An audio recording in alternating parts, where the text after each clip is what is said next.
And a very good morning to you, Grenada, and the rest of the world. It is the 22nd day of January 2019. I'm George Grant. Welcome to today's edition of Good Day Grenada, folks.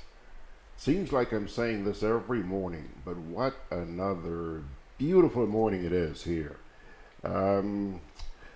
As always, just a couple moments ago, standing outside there on the balcony and taking a look down on the Carnage and the Melville Street area, I see that we have two huge cruise ships in here again today. They seem to be coming in twos these days. Sometimes none, two, three, none, two, three. Yeah, we're doing pretty good this summer. We're gonna this winter. We're gonna take a look at who's in town a little later on this morning. But apart from that, just very happy and thankful to be alive on this Tuesday morning. Thank you, Lord. Now, let's take a look at the rundown, see what we got cooking here for the next few minutes.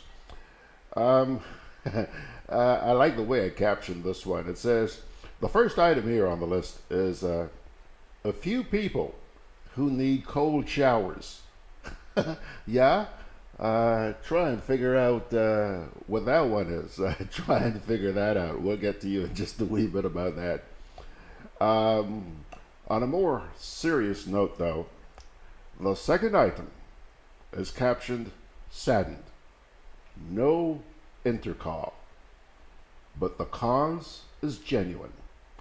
That's a piece that was written by sports journalist and a good friend of ours, Mr. Ray Roberts. We published that yesterday on the GRENADABROADCAST.com website. And it was interesting. He made a few points, and I thought I'd share those with you this morning, so we're going to get to that in just a wee bit. Of course, as always, 99.9999% of the time, we have the national report for you. And then, speaking of Ray, now, pinkies crossed. Ray is supposed to be with us this morning, and he probably will be. What I don't know is whether he's coming in here in person to sit at my left and keep me company for a few minutes, or whether he's going to do his visit by telephone. Huh? And ha ha ha ha ha. Ha ha. That call is going to have to wait for just a wee bit. So yeah, we're not sure whether he's going to be here in the flesh or electronically. One way or another, unless I hear from him to the contrary, I'm going to assume that Ray's going to be with us this morning. Okay? Now, so that's your rundown for this morning. And we will begin, my friends, by talking about those people. Oh, there's one more thing I forgot. I'm going to show you some images. Remember I told you that yesterday was the registration day for the 50th billfish tournament. Well, pilgrims, let me tell you something. They have broken the record. Yep, they have broken the record. This morning somebody sent me something on Facebook saying that yesterday afternoon they had 71, I repeat, 71 yachts, fishing boats, registered. To the best of my knowledge, last year they had about 54, 55, 71. And I'm going to show you an aerial view of what that place looks like, or looked like yesterday afternoon. Wow. Congratulations to the organizers of the Billfish Tournament and to good old Grenada. Grenada deserves hats off. This It's a very important event, and it's nice to see that it's growing, and it's nice to see that big jump on the 50th anniversary. Now, I see some folks there on Facebook already this morning. That's great. That's great. And we're going to get to them in just a wee bit. But first, let's talk about those people out there who need to have cold showers. I got a couple of releases yesterday from the Royal Grenada Police Force, and they both involved sexual offenses. Sexual offenses. Hence the reason I thought, hey, both releases, sexual offenses. There's some people out there who need to have a cold shower. A 26-year-old fisherman from Corinth in St. David was remanded to Her Majesty's Prison after appearing at the St. George's Magistrates Court yesterday, charged with the offense of rape. No laughing matter. That's a serious issue, okay? Anthony Alexander is alleged to have committed the offense against his wife, no less a person, between the 18th and 19th of January. That's sometime last week. He's scheduled to reappear in court on the 31st of January. But in the meantime, he's got some time on his hands to cool off. Meanwhile, a Morne-Venue resident has been charged with the offense of sexual intercourse with a minor. Just as bad, folks. His name is Gentle Williams. He's 61, and he was charged on Saturday with that offense. He's been placed on $20,000 bail with two sureties. He's scheduled to appear at the Satires Magistrates Court on February 20th. All right? Two so far. Two. In another matter, 20-year-old Carl Williams, a farmer in St. Andrew, was arrested and charged for allegedly having sexual intercourse with a minor. He's been placed on $20,000 bail with one surety.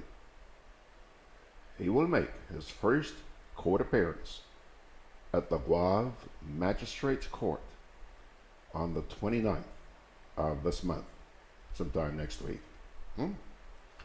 Yeah, now you understand why the caption that I had this morning. Hope those cold showers do it. Now, I mentioned to you that Ray should be in here this morning. But he also sent me a commentary yesterday, and it's about Intercol. You know that Ray is a huge sports fanatic, and I want to share that with you this morning. Let me quote here for you. The most popular and spectacular of all school events, the annual Intercol Games, will not be held in 2019. And undoubtedly, we shall miss the superb extravaganza. The games are the victim of the ongoing industrial impasse between the teachers' union and the Grenada government. The teachers are working to rule in support of their union, which opposes the government's plans to reduce their 25% gratuity upon retirement to 8%. In addition, during their industrial protest, the teachers' union accused the government of deducting from their salaries indiscriminately. The cancellation of the games has aroused a raging public debate in which supporters of the government are accusing the teachers of denying the children an opportunity to display their athletic talents, while there are others who argue that the industrial action should have excluded the sport. The teacher's struggle is a genuine one, and that cannot be ignored. No conscious worker ought to give up his or her premier benefits after working for 30 or 40 years because the Prime Minister and his cabinet claim that the Fiscal Responsibility Act, which the government passed in Parliament, prohibits the government spending. The workers are holding strong to their argument that pension and gratuity are a constitutional obligation, and they will accept nothing less. The irony of the battle between union and government is that the Prime Minister signed a memorandum of understanding with the unions on the eve of the 2018 general elections, committing to reinstate pension and gratuity, and now he has reneged. As a sport fanatic, I have no doubt that the athletes of all the secondary schools, and more so, those who are in their final year, were craving for this one last chance to prove their worth at Intercol. Equally disappointed are the thousands of fans, the media, the bus drivers, and the food vendors, all of whom benefit from the staging of these games. However, sacrifices are necessary in life. No one doubts the difficult economic situation in Grenada and the importance of the current austerity measures to preserve the economic pie. Government has chosen the easy way out, which demonstrates a complete disregard for teachers and other public officers at the end of their working life. Without the gratuity, retiring public officers will surely go home to experience hardship. The lump sum gratuity payment allows a retiring worker to have money to meet unfinished mortgages and other payments. The government's 2 or 8% gratuity is a non-starter. I could see continued industrial problems and the consequences impacting the students. Therefore, I repeat my earlier recommendation. Invite the International Labor Organization, the ILO, to study affordability of the current plan and make recommendations to all parties. The workers do not trust the government, and therefore, let's have an independent party make recommendations. So says Mr. Ray Roberts. Now, I'm hoping that he does show up here this morning, and if in fact he does, that's one of the things we're going to be talking about, I'm sure. No doubt about that. Now, 9:15 already. Let's take a look over to the left here, see what's going on Facebook this morning. You love that word, family, don't you? TF Richards is saying good morning to you folks, and so is Glenn, Andrew, Mark, but he's just calling us the Grens or the Greens. Judy Lewis Joseph is also saying hi there to you folks. And Anthony DeRigg says, good morning, George. I notice more people are viewing the live. I've been taking note. Everyone, please share and like. We got two stalwarts out there, Anthony and Margaret, because to be honest with you, I don't always remember to do that. So let me do it right now. Share the live. Share the live, okay? And like us. Anthony and Margaret are absolutely sure to remind you folks all the time.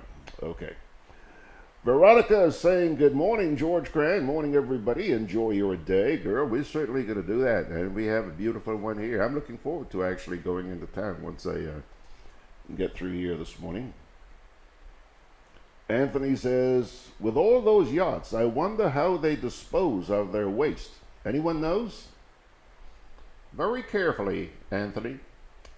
I can't give you a specific answer, but I'll tell you, a lot of the modern yachts, and the yachts that are down there are very modern yachts, most of them anyway, they do have treatment plants on board, okay? A lot of them do. So I'm not saying that there are people who don't dump.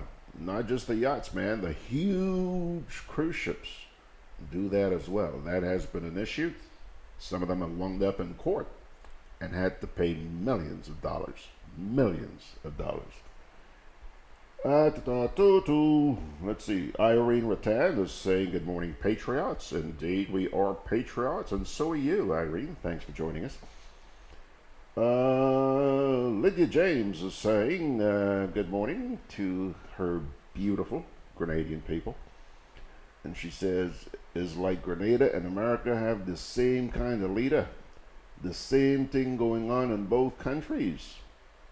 Heartless individuals. So says Lydia James.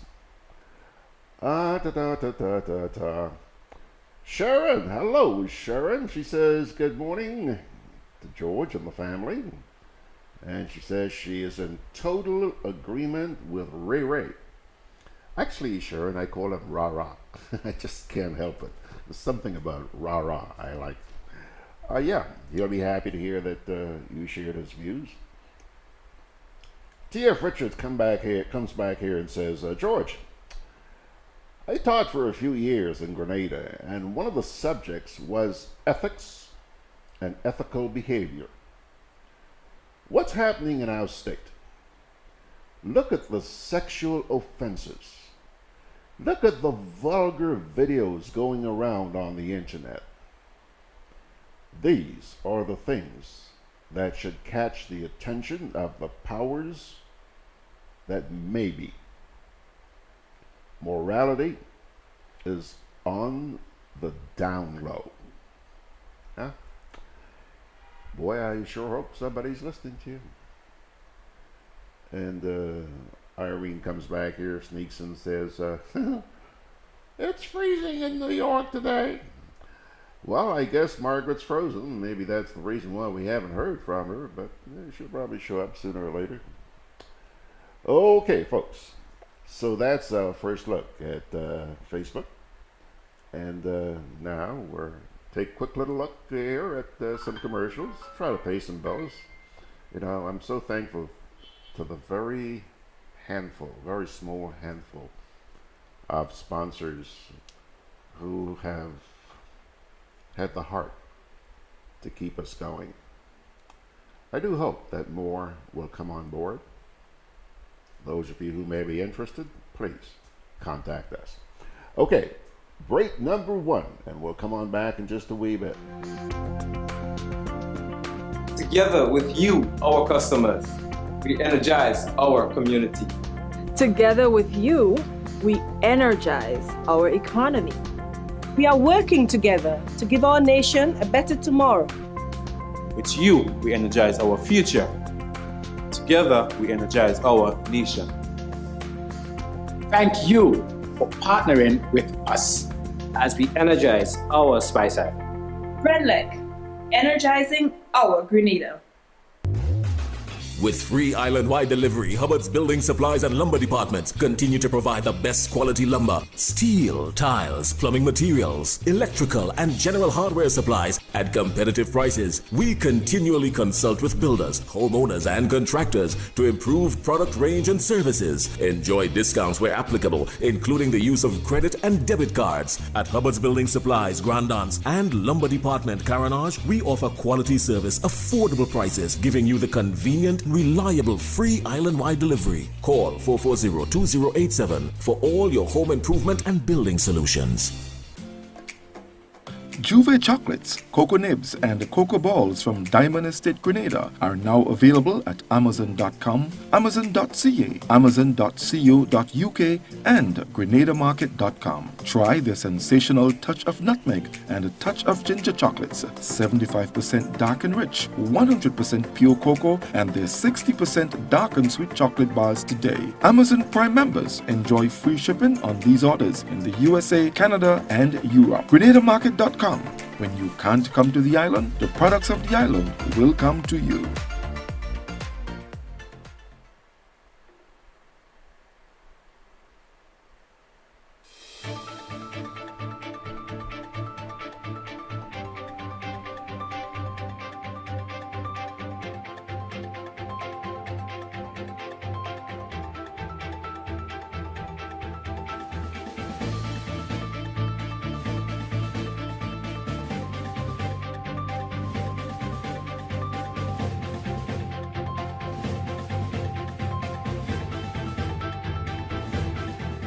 Met official says Grenada could be in for a very intense dry season.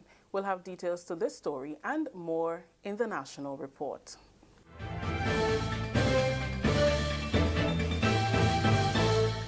With the details to the news for today, Monday, January 21st, I am Rikisha St. Louis. Grenada could be in for a very intense dry season with the forecast for consecutive months of below average rainfall.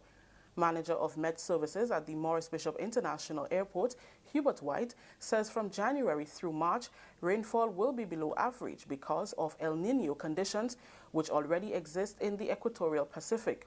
So far, only 4.7 millimeters of rain has been recorded at Point Celine, which means that statistically, January 2019 could be the driest on record. It could replace January 2001, which recorded 9.5 millimeters of rainfall. Mr. White says because of the uneven distribution of water, drought condition has not yet stepped in. The eastern side of the island definitely has a deficit, but the western have serious surpluses in terms of water.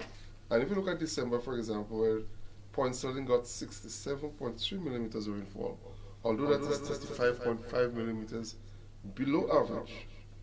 We had places like Black Forest industry got 303 millimeters of rain in December. We have Tufton Hall water treatment plant got 201, and we had Spring Garden 2005. So when we look at all this data, it's not safe to say that we will get a drought, but a drought can be onset. Grenada experienced a similar situation in 2010, and according to Mr. Joel Thomas, manager of transmission and distribution at NOASA, they must take the necessary steps to ensure consumers have an adequate supply of water. We have a number of areas which we are addressing at present. We have our wells, which we have groundwater surface, groundwater water, and we have surface water. Our wells, which we hardly use, we only use them in critical situations. Most of our wells, we are putting them into operation now in preparatory mode in case the dry season gets worse. We already started the effect starts already, especially in the eastern corridor. We have the Lissavocat and the two systems on that line that giving real trouble already. We have the Lissavocat system, we already depleted by 20%. You know, and in January. So if that continues by March, we'll be in a real hard dry season. 25 unemployed young people in Mount Horn, St. Andrew are being given an opportunity to create a better life for themselves through enrollment in the ACE project, which is part of the overall Aspire program.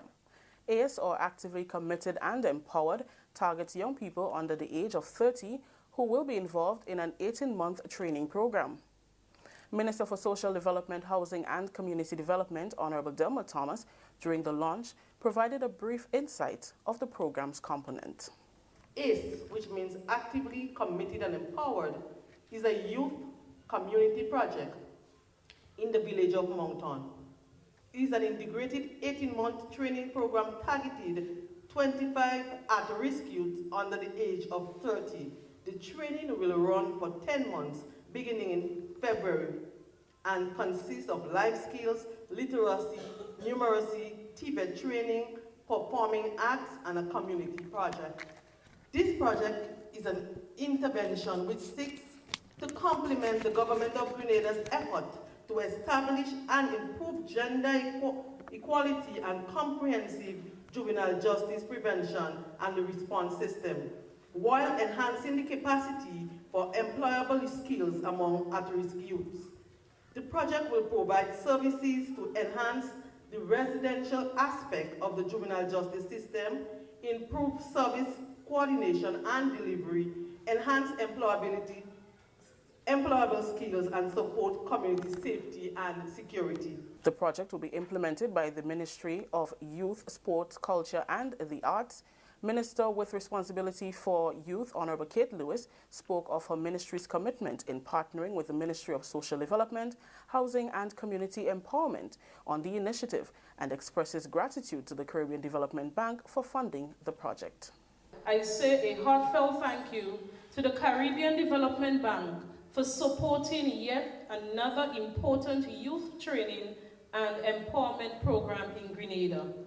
The Ministry of Youth Development is happy to be collaborating with the Ministry of Social Development as we seek to ensure that our young persons are properly equipped to make valuable contributions to our nation's development. This is the National Report. We'll have more news after the break. We are back with you to continue the work. We need you to improve all Grenada, Carriacou, and Petite Martinique. On the road to national sustainable development, we're back. So how can we invest more in the sporting arena to bridge that gap for a lot of young people? I think there should be more forums like this. We need to find a way in which to combat that. Now, join us for the next National Sustainable Development Plan 2035 Contributors Forum at the Happy Hill Secondary School, January 22nd, 7 p.m. Welcome back. The honking of horns, waving of national flags, chanting of patriotic songs, and vehicles draped with the colors of the national flag on Saturday as the National Celebrations Committee hosted its annual Independence Motorcade. Hundreds of persons journeyed across the island to be part of the motorcade. Many said they are happy to be a part of the activity, celebrating yet another milestone in Grenada's history. They look forward to participating in the remaining activities on the calendar. It's a joy to celebrate 45 years. From the start of everything, I'm there. Every year, I'm there. And I hope, all Grenadians could partake and make it wonderful. Because we all are Grenadian, we are a proud country and a proud people. And I want the world to see how good we are. You hear Buju coming here? Because Grenada is the place. So when you come here, Jamaican, St. Lucian, everybody coming in sweet Grenada. I feel very good. I think it's important that you celebrate your independence, and I'm really happy you do. Anyhow, Grenada have to celebrate. I'm celebrating with them. So I'm enjoying my birthday and the 45 years. Great. We are having drinks, fish. What I want to do though is the independence thing. We do some caladu, oil long, put up by the shop and show people the old time thing with the grater that we used to grate cassava with, and the matter where we used to pong. And don't mind me, I might be singing young, but I know all of that. Public Relations Officer of the National Celebrations Committee, Wendy Edmond, says the committee is satisfied with the overwhelming support received from the public.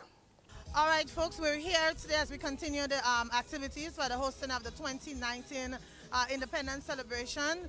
As you can see, we're on the carnage. We're about to exit as we go around the island, celebrating the colors, bringing that sort of awareness to persons throughout the community that Independence Celebration 2019 is here. We're celebrating 45 years, and as an independent nation, we should be proud to be celebrating such a milestone. The next major activity is the Independence Calypso competition, which will be held at the Citez bus terminus on Saturday, January 26, 2019. And finally, the Ministry of Health continues to beef up its efforts to build more awareness on the mosquito-borne dengue fever, which is plaguing several neighboring islands. The ministry in January launched its public awareness campaign in response to a spike in cases in Jamaica and Trinidad and the high number of cases recorded in Grenada in 2018. Vector Control Supervisor Justin Hector, during an interview on GIS's Spice Morning program, said although Grenada's cases for 2019 are not high risk, there is still no room for complacency. We are not under a direct threat at the moment. We've had, during the course of the year, we did see a spike in the amount of cases, dengue cases, that we had in the year previous. As a result of that, You mean in 2018? You in mean 2018, last year? yes, Okay. there was a spike. Okay. We did see quite a few more cases than we had. Dengue being endemic means that we will always have a few cases on a yearly basis. Within 10 to 15 cases is about average that we normally would have every year. But last year we had quite a bit more than that, which was a real concern. However, within the last 2 months or so, we've seen a drastic reduction. We haven't, we've had probably only about 2 cases between October and December, even now as I speak. Right. And that for us is tremendous. Hector says St. George and St. David were surveyed as high-risk parishes in 2018. He said community visitations have heightened. We go to those communities, go back to those communities, yeah, and do more public education, more treatment if necessary. And as I said, we would prefer, and we need the community to understand, that the control of mosquitoes is basically the responsibility of the householder and the community, each and every one of us as a whole. The Ministry of Health says only 4 cases have been recorded, which is a slight reduction from the same period in 2018. That story just brought the curtains down on the National Report for today, Monday, January 21st, 2019. Let's recap the top story. Met official says Grenada could be in for a very intense dry season.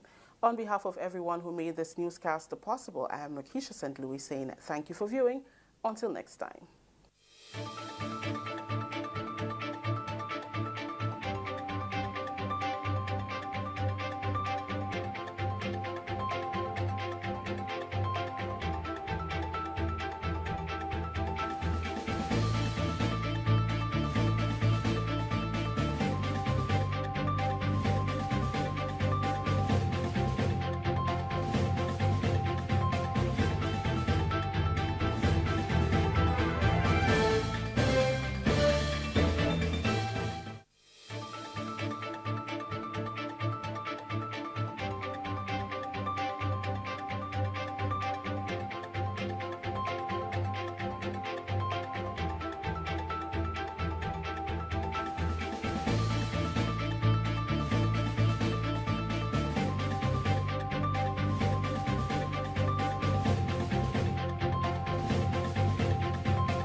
Well, folks, there you have it, the GIS National Report. And yes, he is here. He is here. He is here. We're going to get to Ray in just a wee bit. Let's make sure he's centered there beautifully. First of all, before I get to Ray, just let me say this, that both Irene Rattan and Margaret Francis, they both agree, boy, that it's cold in New York this morning. Margaret describes it as a New York deep freeze. I knew there had to be some reason why we couldn't get her on earlier. Fingers were probably frozen. T.F. Richards. Oh, by the way, Fitzroy Adams is also here with us, and he's saying good morning to you folks. T.F. says, George, I'm one of those who would always applaud initiatives by any government in terms of the development of youth. My concern with these programs is the longevity of them, the selection of candidates, and most of all, the attitudes of government, in that if a government changes, the programs most of the time flop. And most importantly, checks and balances, as most of these programs secretly fall apart. Yeah, I hear you, loud and clear. It's the norm, eh? It's the norm. Then Ashton Fletcher says, a blessed good morning to you, George, from a very cold Louisville, Kentucky. The whole U.S. is freezing their Twinkies off this morning, eh? Yeah. He says, here's to wishing you and my fellow Grenadians a very productive day. Let us remember to eat what we grow and grow what we eat. So says Ashton. And Bernard is also chiming in here. Bernard is saying good morning to everyone. Folks, you know this man? You know that guy? That's Mr. Ray Roberts. Ray, thank you very much for coming. By the way, I read your piece, the piece that we published on the website yesterday. I read that a little while ago.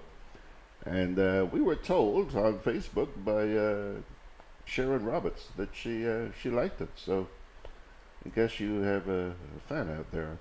How you doing, man? Well, morning to you.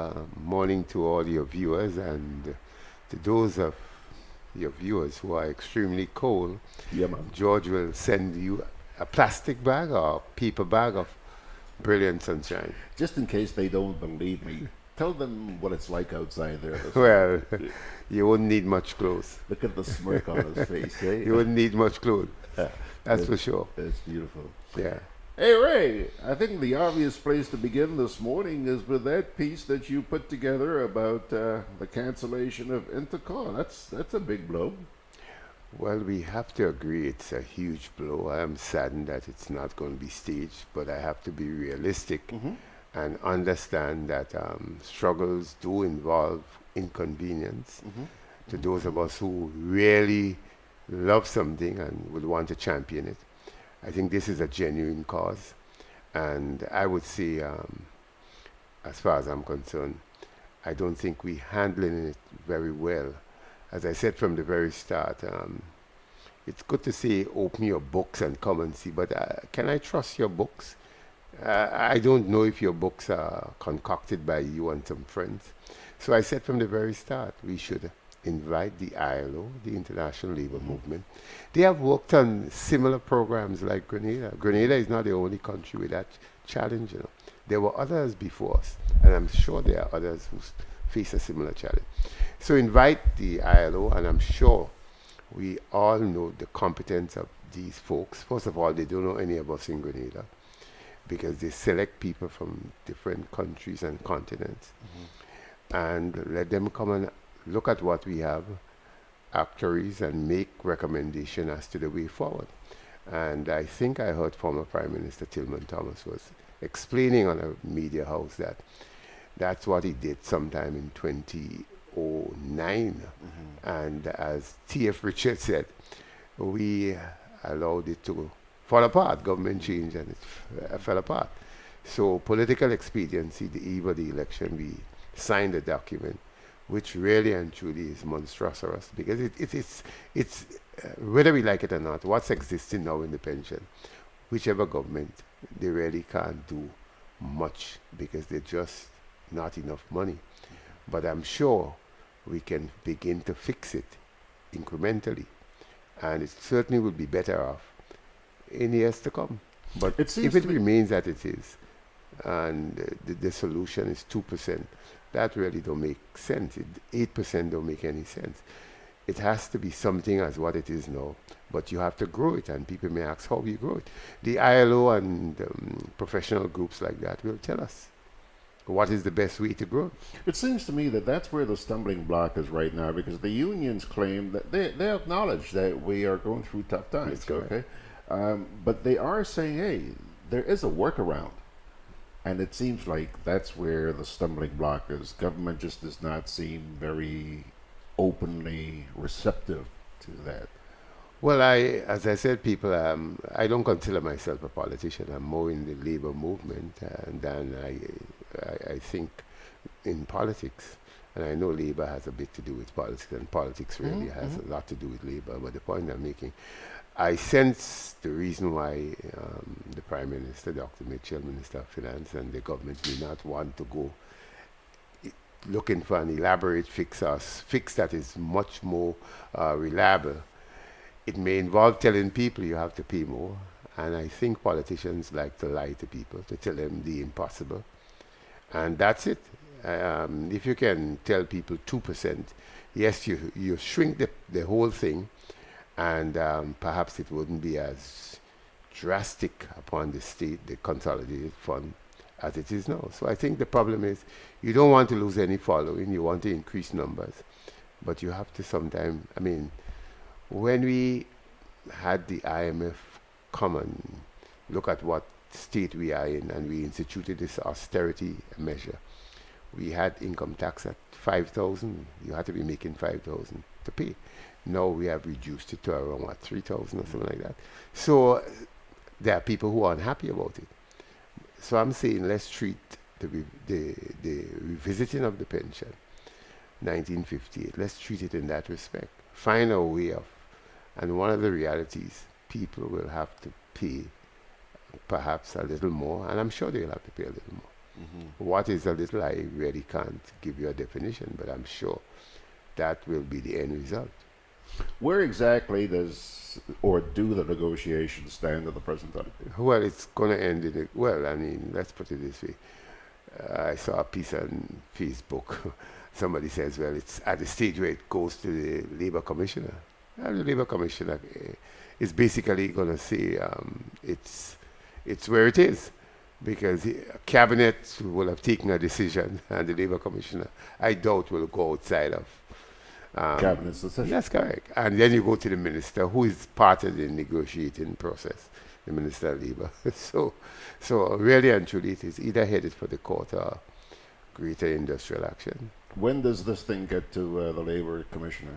Well, I think it's about there now. I suspect they're going to have meetings, formalities, and going to end up in the court. Because I don't see any other settlement. I think the court has ruled many times, 3 times, and I think the court will have to finally rule again. Because really and truly, George, we know what it is when you get to a particular number, a number called 60. And your employment in islands like Grenada, it is drastically reduced. Yeah, your income is also on the downward side, even in business. I mean, as I was telling you up there, we went to Guam and we went to Victoria with some people we have doing a strategic sports workshop and one in Paralympics. And I said to them, Guam is the town of where no one sleeps. And when we reached in Guam, we were talking to people like Marcus. They said, this is the town where everyone now sleeps past the whole day. And Victoria was a similar thing. So we have to go beyond where we are right now. And if there's a political consequence, well, I suspect whoever there will have to enjoy it. You know, when you run around town and you talk to the small businessmen and women, they'll tell you very quietly that they're hurting. They're hurting, but we're just not hearing any massive public outcry. Well, The only thing we're hearing that's pretty loud is from the authorities that, yeah, man, the economy is booming. Well, I guess academically you can always say these things. I'm in the workshop there and I said to the people, the biggest problem in Grenada is not academic brilliance. We don't have people who implement things properly. Supervision is another problem. So you get good academic, good language, Shakespeare quality. But you look at the implementation of these things and the supervision, it's not what it perhaps ought to be. Yeah, so really and truly, government has a lot of work to do. The citizens have a lot of work to do, and I think people are not talking about, their experiences. Because I'm telling you, for me, I took them to Goa because I said Goa is the experience you shall really remember. If you are Trinidadian, you're going to see people interacting. And George, believe me, I was wondering why waste a trip like that? Because there were very little Sunday after evening, very few people out. Unlike when I was a younger person, or even middle-aged person. So, and the guys were there were saying to me, Douglas Estate is no longer in operation. There are very few workers, if any workers, on that estate that used to employ a lot of people. And basically the rum shops are the ones with 2 or 3 fellas buying a petticoat. Yeah, and some people selling, a bit of fried chicken wings, $1 for one. Yeah, so I think the quietness may not seem to be, creating what it ought to create, that people is aware that people are impacted by what the economic condition. So we hear big numbers. I think I sent it to you. Red Sparrow sent it to me. The 25 countries around the world with the highest murder rate. Grenada is not there. But St. Lucia is high up in the top 15, St. Vincent in the top 15, St. Kitts in the top 10, Trinidad in the top 10, Montserrat, where they're in the top 25 also. So when you look at what's happening, and the narrator is saying it's all because of the downturn in economies in these countries, people have taken to crimes. Yeah. All right, Mr. Sports Fanatic. When you were here last week, you told me, man, you're going to cricket this weekend. Did you go? Well, I wanted to go more than just one day. I have a commitment when there's cricket here, except the international games. I really don't like to go in there. This line, you have to be searched like you have to be anchored in your seat. I know that's an international accepted standard, but for me, I grew up leaving my seat to go to the people from Guava or the people from Grenville and interact. So I really don't go and see international games. I stay outside. It's better for me to engage people. But I did go Saturday, and the match was? Well, Jamaica won the match. Windwards gave them 2-12 to win. They made it for 6 wickets. But the crowds were just the diehards. Maybe 200 people. Huh? You could say 300 if you want. That was Saturday afternoon. Friday afternoon, but it was a decent, it was a very enthusiastic group. The quality of the cricket still left much to be desired. The fast bowlers are no longer fast bowlers. They are like George Grant, slow bowlers. Devon Smith got a century, so Grenada had a lot to cheer for. He got a century in the first innings out of 288 or something like that, and he got 49, I think, in the second innings out of 198. So there were four Grenadians on the team.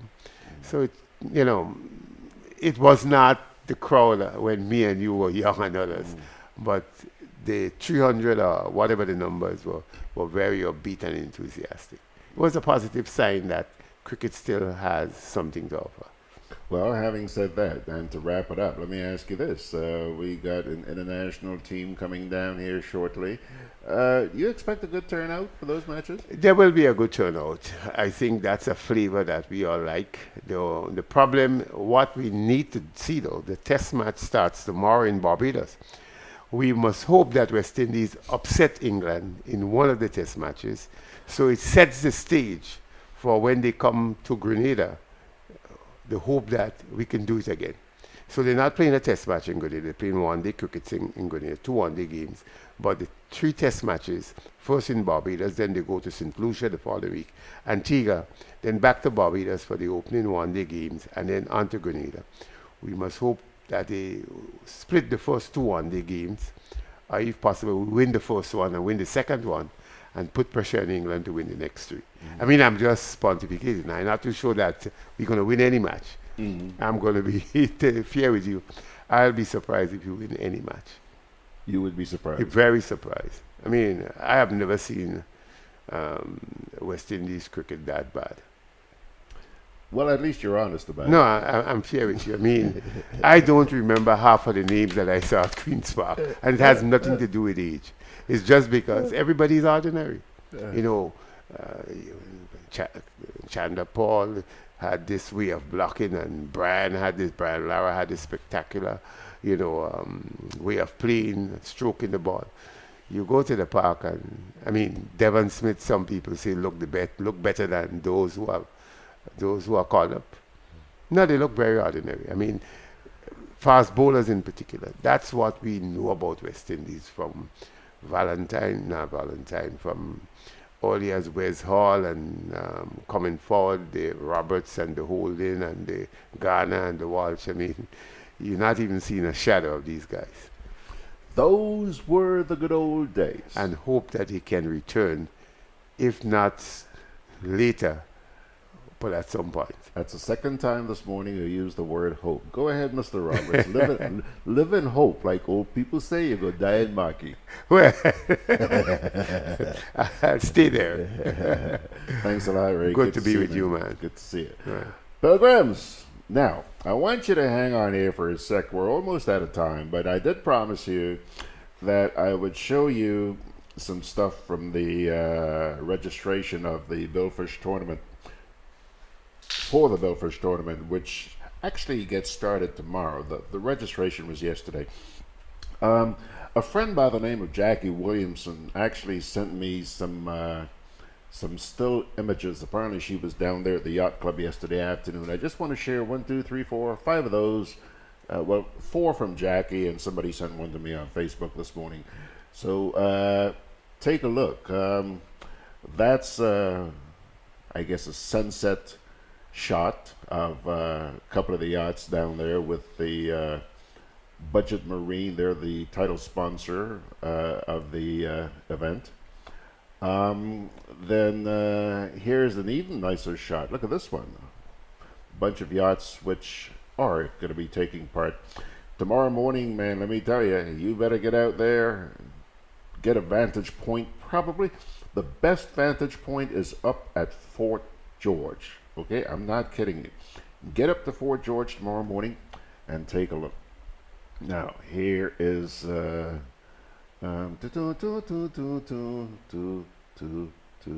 another one. Yeah, another shot. Sunset. Nice picture.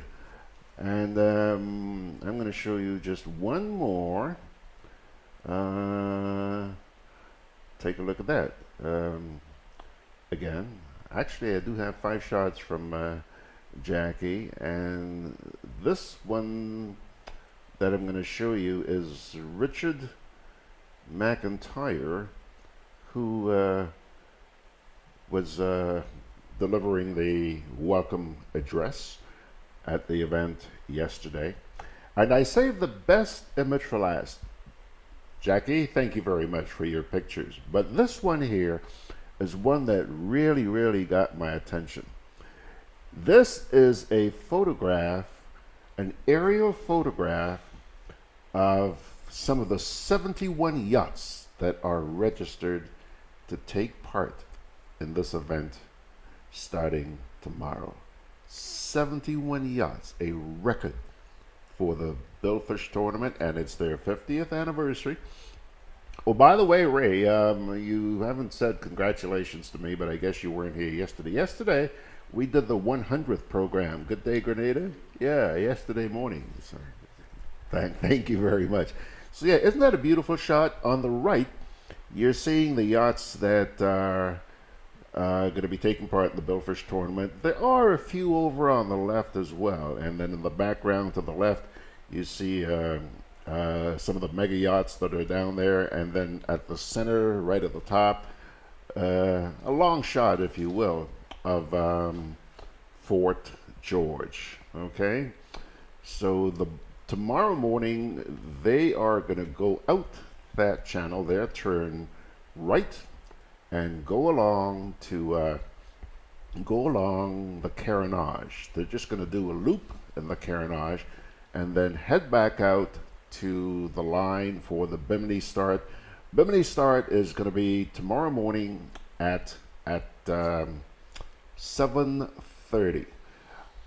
I have promised you that I'm going to try and get some video from the balcony here.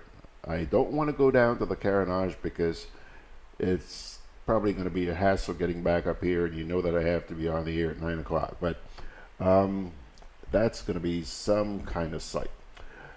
Folks, on that note, Georgie Porgy is going to say thank you so much for joining us for today's edition. And just before we go, as always, I'm going to leave you with something inspirational. Today's reading, one verse from Hebrews chapter 4, verse 16. Let us then approach God's throne of grace with confidence, so that we may receive mercy and find grace to help us in our time of need. Sure hope you keep that very close to your heart today, pilgrims. Yeah, I want you to have a great day. So on that note, I'm going to send you God's blessings and invite you to join me again tomorrow morning at the same time, 9 o'clock. Kind of late, but share the light. Share the light. Are you proud of me, Mags? Margaret's probably proud of me. God bless you, folks.